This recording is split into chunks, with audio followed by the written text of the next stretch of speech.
Ah,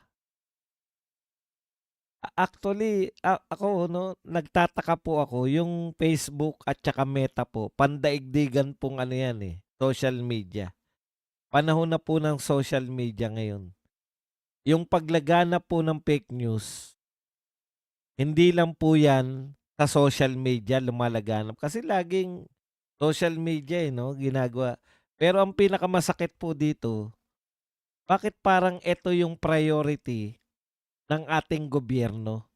Wala tayong naririnig, real talk po, wala po tayong naririnig na solusyon. Paano sosolusyunan itong problema natin na kinakaharap ngayon sa langis? Wala tayong naririnig na inuutusan ni Pangulong BBM yung kanyang crisis committee para lutasin at yung crisis committee naman in return ay mag-report sa taong bayan ano yung mga hakbang ng pamahalaan. Nakaka-assure po kasi yun, eh.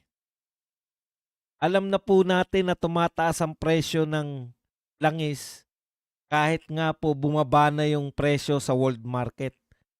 Tumataas pa rin po yung presyo ng langis. Wala po silang magandang paliwanag ni hindi po natin naririnig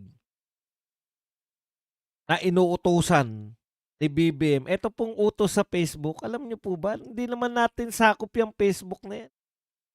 Anong gagawin mo diyan sa Facebook? Iba-ban mo sa Pilipinas? 'Pag hindi nila nalutas yung fake news, iba-ban niyo yung Facebook sa Pilipinas? Marami na po nagtangkang ganyan, 'no? Hahanap pa rin po ng paraan yung mga Pilipino para maka-connect sa Facebook. Kung iba-ban po ninyo rito sa Pilipinas, meron pong, madali na lang po. Halimbawa, ako mismo nakakapanood niyan, yung mga palabas sa Amerika, halimbawa yung boxing, wala dito sa Pilipinas. Eh, may magandang laban sa boxing, ililipat mo lang po, ano ng tawag diyan sa ano, sa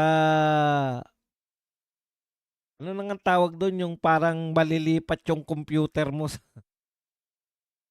sa ibang bansa. Hahanap pa parang yung nangyari po na binan ni Donald Trump yung TikTok.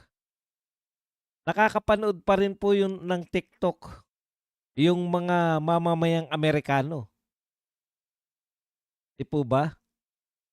Nakakapanood pa rin sila ng TikTok sa pamamagitan ng paggamit ng VPN, yun. Maraming salamat, naalala ko na. Yung VPN, gagamit ka lang ng VPN para ka ng nasa ano, 'di ba? Okey, ikalawa, bakit hindi niyo po mautusan yung inyong mga tauhan para lutasin kung ano yung problema sa fake news?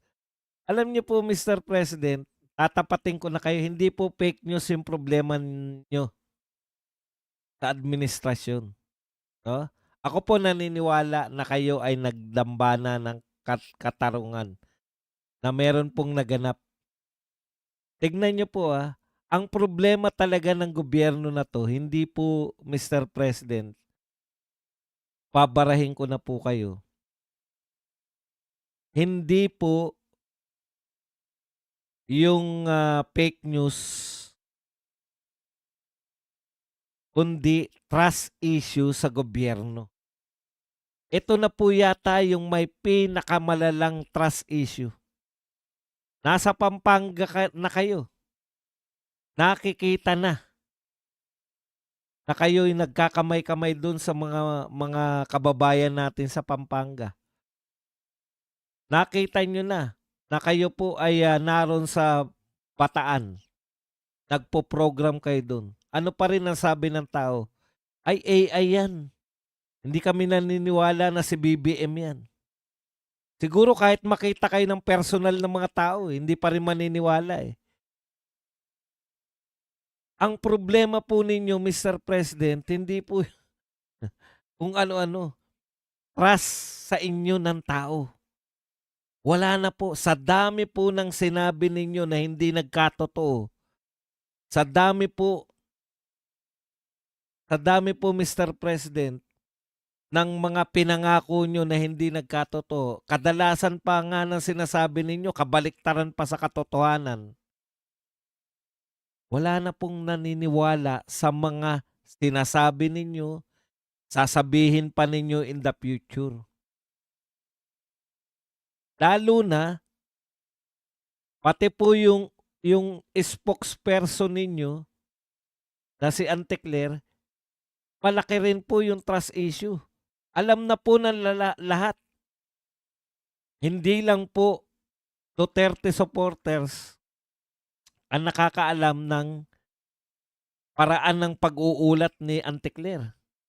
Pati po yung mga loyalista, yung mga Dilawan Kakamping, Makabayan Black, lahat po alam po kung paano po si Auntie Claire magbalita, magbigay ng impormasyon. Ang binibigay lang po na impormasyon ni Auntie Claire, isa lang po. Pagbanat sa Duterte. Yun lang po. Panata ng Duterte. Mula nung nagsimula si Auntie Claire, yan lang po ang ginagawa niya. Ang issue, Mr. President, ikaw at ang mga tauhan mo ay hindi na pinagtitiwalaan ng mamamayang Pilipino. Mr. President, global po ang problema ng fake news. Global. Lahat po ng bansa may fake news. Pero kayo lang po ang nag-uutos sa Facebook na lutasin yung problema natin sa fake news. Kakaiba talaga kayo, Mr. President eh.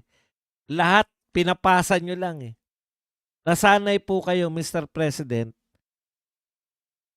na lahat ng problema ng Pilipinas, mayroon kayong sisisihing iba. Ngayon lang ako nakakita na may problema tayo sa fake news. Pinalulutas ninyo sa Facebook at sa mother company niyang Meta. Hindi ba kayang lutasin niya ng PCO? Panay na banta ng PCO. Ipapahuli yung mga nagpe-fake news, ipapahuli yung mga nagpe-fake news. Kahit po, Mr. President, kahit po mahuli po yung mga vlogger.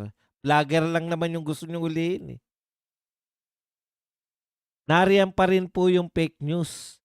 Dahil buong mundo po yan. Ngayon lang po natin natuklasan, Mr. President, yung sinasabi nyo naman fake news, perspective lang po yan eh. Pagka-antay sa inyo, fake news. Pero pag pabor sa inyo, hindi fake news. Parang good luck lang yan, Mr. President eh. Pag ikaw ang nagsalita ng good luck, o si Auntie Claire ang nagsalita ng good luck, okay yun, positive. Pero pag si BP Sara nagsabi ng good luck, aba masamang tao yan si BP Sara. Pag si BP Sara nagsabi ng good luck, aba nang iinsulto yan si BP Sara. Pag si BP Sara nagsabi ng good luck, aba, may sakit na ang tao. Pagsasalitaan pa ng masama. O di umamin din si Auntie Claire. Sabi na wala kayong sakit. Sabay nang sinabihan kayong good luck. Bigla kayo nagkasakit.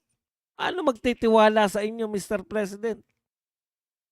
Ano ba yung fake news na sinasabi ni Mr. President na kumakalat sa Facebook at Meta? Baka hindi po tayo pwede rito kwento-kwentuhan lang. Ito po yung laman ng sulat. Hindi po natin babasahin na laman, yung mga importante lang. Okay. Marcos administration sent formal letter to Meta, Facebook parent company, on April 10 to demand immediate action against the rapid spread of false, misleading, and panic-inducing content that it claims threatens national security and public order. So, nagdemand po sila na lutasin, no? Immediate action. gumawa ng aksyon ng Facebook dahil mabilis kumalat yung fake news. Okay. The joint letter is signed by PCO and the Department of Information Technology, Communication and Technology. Ito po yung mga highlights. Global oil crisis exploitation. The government is concerned about misinformation regarding fuel prices. Tignan nyo po sabi niya, fake news. Kumakalat ang fake news, aksyonan nyo. FB. Okay, global oil crisis exploitation. The government is concerned about misinformation regarding fuel prices and essential goods, which they say creates panic and apprehension during the current global oil crisis. Alam nyo, Mr. President, may problema po tayo sa presyo ng langis. Yun pala yan pala papunta, no? Ngayon, ang nakikita po ninyong problema, hindi po yung problema, kundi yung pagpapakalat ng maling impormasyon. Ano po ba yung maling impormasyon sa pagtaas ng presyo ng langis sa Pilipinas? Yan yung sinasabi natin ng kawalan ng tiwala rito sa gobyernong ito. Okay. So,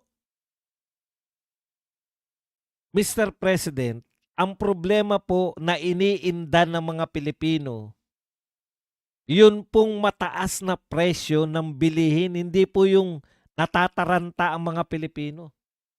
Wala naman pong nataranta dahil may nag-fake news. Ano po ba halimbawa ninyo ng fake news sa oil price increase? Ibig sabihin, yung fake news single dyan, ano ba? Kayo nga sagutin nyo ko, ano ba yung lumaganap na fake news? Hindi ba totoo na mataas po ang presyo ng langis natin? Si Secretary Garin po mismo, Mr. President, mawalang galang na po. Si Secretary Garin po ang nagsabi mismo na yung presyo natin ng langis o yung tayo po ang may pinaka mataas na pag-angat ng presyo ng langis. Tayo po ang may pinaka malaking porsyento na itinaas ng presyo ng langis o ng krudo partikular sa buong mundo. Mr. President, ano pa pong fake news ang mas higit dyan sa problema na yan? Ano po ba ang fake news dyan sa oil price increase? Na mababa ang presyo talaga pero pinipake news lang? Utang. Alam po ng lahat ng tao na ang taas po ng presyo ng krudo ngayon. Ang gusto namin solusyonan nyo, Mr. President, hindi po yung fake news tungkol sa oil price increase, kung hindi yung oil price mismo. Halimbawa po, natanggal ni Meta, meron nagbalita na 1,000 na yung presyo ng langis. Fake news yun. Tinanggal ni Meta. Bababa po ba yung presyo ng langis? Tinanggal yung nag-post nun. Binan ng Meta. Yun lang naman ang kaya ng Meta eh. Hindi po kaya ng Meta na usigin yung tao na yun.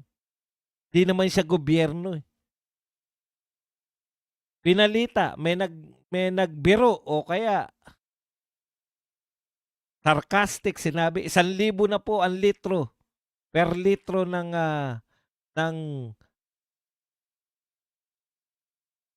diesel. So ang gagawin lang po ni Meta diyan, ibaban lang po yung account. Gagawa na naman yung account na yun yung tao na yun ng account uli. Wala pong katapusan yan. Ngayon ang tanong po, pag ba nagawa ng paraan ni Meta, natanggal niya yung tao sa kanyang, yun lang naman kayang gawin ni Meta, di ba? Tanggalin siya sa kanyang mga, anong tawag doon? I-ban, i-block, o kung ano man ang tawag, tanggalin. Bumaba po ba yung presyo ng langis? Yan yung sinasabi namin, yung priority po ninyo, Mr. President, ng nilulutas, ang layo po sa gustong lutasin. Ang gusto namin lutasin ninyo, papaano mapapababa yung presyo ng langis. Kasi pronouncement pa lang po ng inyong DOE Secretary, kahit daw po bumaba na, matigil na yung gera, hindi pa rin bababa yung presyo ng langis. Parang binibigyan niya ng cue eh. Kung ako po, ha? Kung ako po negosyante, ay okay lang pala sa kanila na wag tayong magbaba ng presyo. Pero kung ang DOE Secretary o ang Pangulo, ganito po ang sinasabi. Mga may-ari po ng mga oil companies po, alam po namin na bumababa na ang presyo ng langis. So bibigyan lang po namin kayo ng 1 araw o 2 araw para pababain yung pwesto ng langis. Kung hindi, kukumpiskahin na namin yan. Eh hindi eh. Parang tagapagsalita pa si Garin ng mga tagalangis eh. Kahit po matapos ang gera, kahit po bumaba sa pandaigdigang merkado ang langis, wag po tayong umasa na bababa agad. Taknang po pa. Tuwan-tuwa lang yung mga oil company sa mga sinasabi nyo. Ay, pwede palang hindi natin ibaba agad.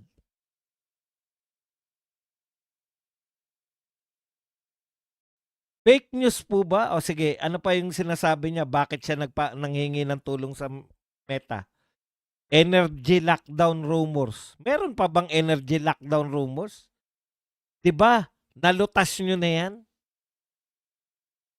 Pinakalat ninyo, naniwala naman kami. Pinakalat nyo sa media. Kaya nyo nga, hawak nyo na nga ang media kahit na ano sabihin nyo, itatama ng media eh. Ang problema, pati media, dahil yung mga sinasabi nyo lang, yung nilalabas nila, wala na ngayong tiwala ang mga tao sa media.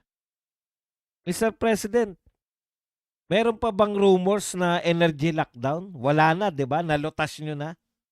O, ikatlo, health misinformation, recent rumors targeting President Ferdinand R. Marcos Jr. Health were labeled as part of coordinated disinformation surge designed to destabilize the government. Mr. President, alam nyo, gas-gas na po yung destabilization. Katulad po nung energy lockdown rumors, hinarap po ninyo. Lahat kayo nagsalita, walang energy lockdown. Tapos, pinaniwalaan kasi wala talaga eh. Ito pong sakit ninyo, hindi po namin naintindihan kung ano yung diverculitis eh. Na sinabi nyo yan nung unang namayat kayo. Mr. President, alam namin may sakit kayo, inamin nyo, diverculitis. Hindi namin alam kung yan ba ay ano epekto talaga niyan. Wala naman po kayong nilalabas na medical bulletin mula po sa inyong doktor dyan sa St. Luke's. Ang dali nyo lang pong itama. Yung mga Pilipino po, basta may pruweba, naniniwala po kami. Parang ano yan eh, yung walang katapusan na sinasabihan kayo ng adik.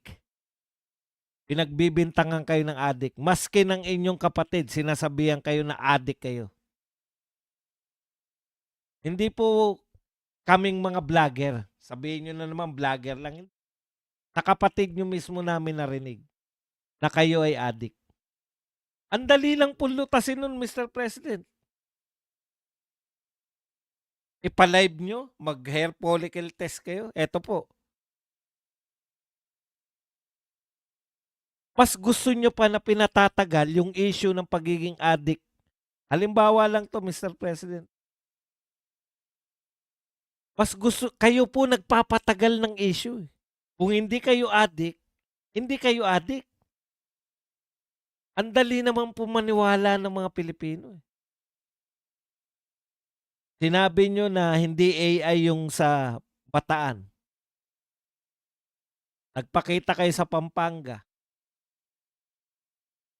Eh saan ba kasi lumabas yung mga video o mga picture na nariyan pa si Enrile? Sa mga vloggers po ba yan? Sa Meta po ba lumabas 'yan? Kay Mark Zuckerberg po ba lumabas? Facebook po ba yung nagpalabas niyan? Hindi po ba? Mga media po natin ang naglabas niyan. Kung hindi ako nagkakamali, GMA at saka DCWB o DCMM ba? DCMM. Kung wala po yung mga picture na yan, sino po maghinala? Isa pa, yung inyo mismong PCO, blurred yung picture. Tamang hinala po ang mga tao kasi alam naming may sakit kayo, diverculitis. Hindi po namin alam kung yan ba ay life-threatening o kung yan ay nagkukos ng kung anong sakit pa. Kasi hindi po kami doktor. Kung iharap nyo po yung doktor ninyo, tapos na po yan.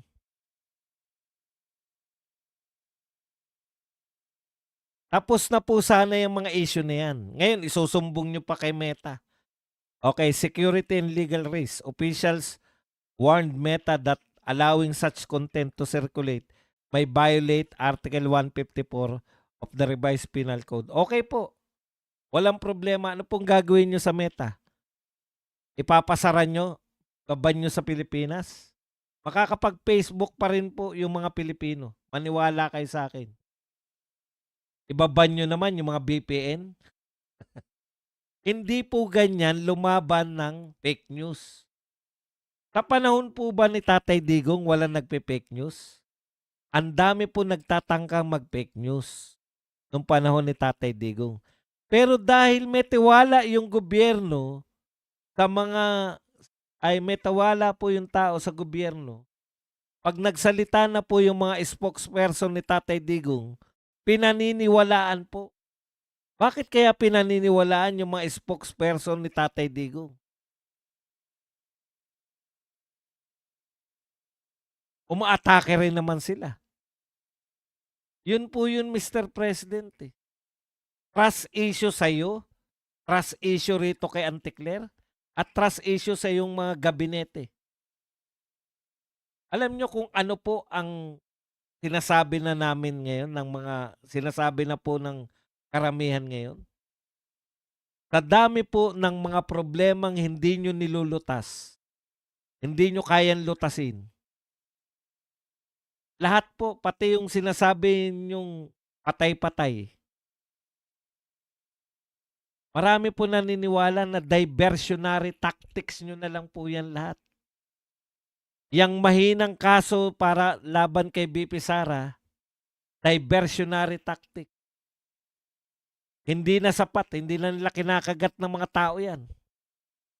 Kung kinakagat po ng mga tao yan, dapat sana 0.7 na lang si BP Sara sa survey. Yun ang mga nagpapalagana po na masamang tao si BP Sara. Yung mga nagpapalagana po na si BP Sara ay Sara Lustay. Pag nanakaw si BP Sara, yun po ang 0.7 eh. Yung sinisiraan nilang pilit, yun po ang number 1 sa lahat ng presidential survey.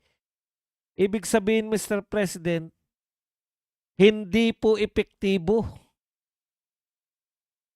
Pag paulit-ulit yung ginagawa ninyo at nag-expect kayo ng bagong resulta, ang tawag po doon, Mr. President, ay kabaliwan.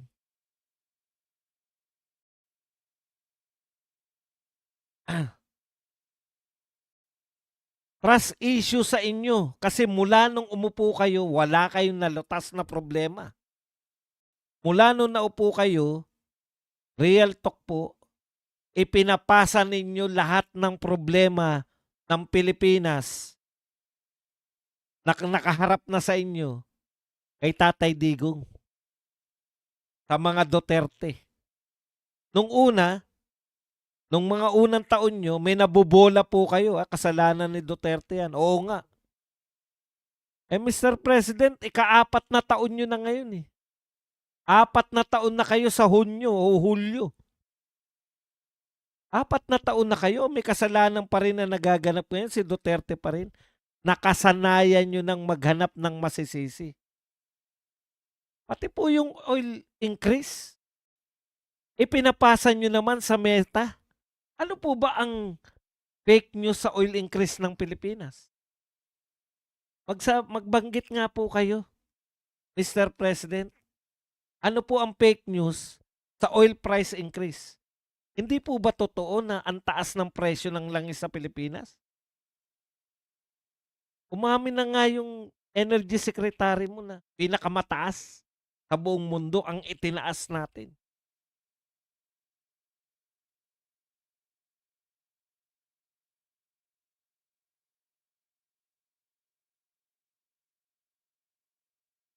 Mula nung nagsimula, Mr. President, wala kayong nalutas.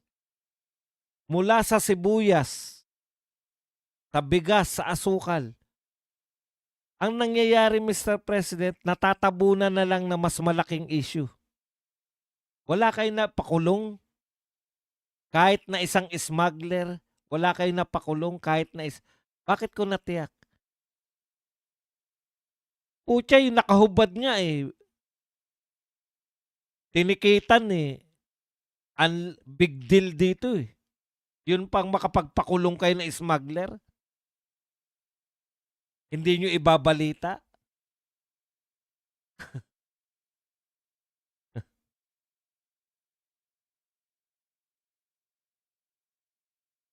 Mr. President, normal po ngayon ang nagpapakalat ng fake news. Ang hindi po normal, yung presidente at gobyerno na halos walang nalutas na problema. Problema ng flood control, hindi nalutas. Problema ng scatter, may scatter pa rin. Problema ng pogo, wala naman kayo napakulong eh. Papaniwalain nyo ba kami na ang mastermind ng pogo sa Pilipinas si Alice Go? Maski kayo, hindi kayo maniniwala. Ang tanong, bakit hindi nyo napakulong yung mga mastermind ng pogo? Alam nyo, pag napag-uusapan po yung pogo, droga, Michael Yang sila ng Michael Yang. Sabi ni Tatay Digo, si Michael Yang nasa Davao lang, patambay-tambay lang sa Di po ba? Hindi ko kilala yung Michael Yang. Nakilala ko na sa inyo, may namayat maya nyo, Michael Yang. Michael Yang na Michael Yang. Eh nakatambay lang daw sa Davao yan. Dahil negosyante sa Davao. Yung may kaso nga, hindi nyo mahuli-huli. Si Saldi ko eh. Anong klaseng gobyerno ito na ipinagmamalaki na agad? Muntik mahuli si Atong Ang. Muntik daw mahuli si Atong Ang. Balita na pala yung muntik mahuli.